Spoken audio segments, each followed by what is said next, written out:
कुरुक्षेत्र की पवित्र धरती, जहां धर्म और अधर्म आमने सामने खड़े थे। चारों ओर शंखनाद की गूंज थी, रथों की गर्जना थी और आकाश तक धूल उड़ रही थी। पर इस युद्ध भूमि में एक योद्धा ऐसा भी था जिसका मन युद्ध के लिए तैयार नहीं था। वह था अर्जुन। अर्जुन अपने रथ पर खड़े थे, पर उनका धनुष हाथ से ढीला पड़ चुका था।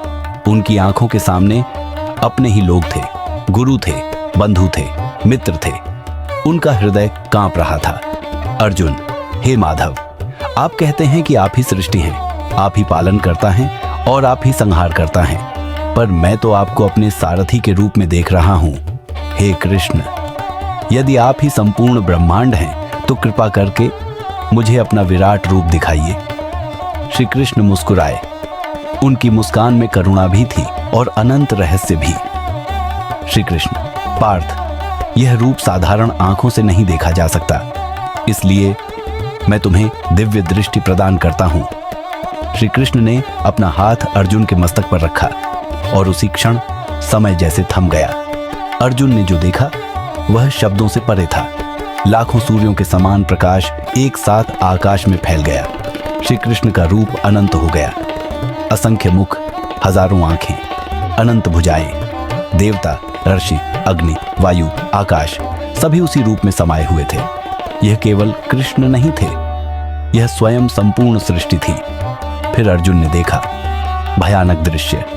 महान योद्धा, राजा, कौरवों की पूरी सेना सभी श्री कृष्ण के मुख में प्रवेश कर रहे थे। श्री कृष्ण, मैं काल हूं, पार्थ, मैं इन सब का संहार करने आया हूं, तुम केवल माध्यम हो। अर्जुन का शरीर कांप उठा, उनके हाथ जुड़ गए, उनकी आंखों से आंसू बहने लगे।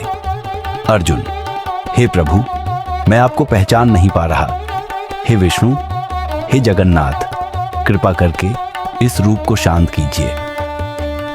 श्री कृष्ण का विराट रूप धीरे धीरे शांत हो गया।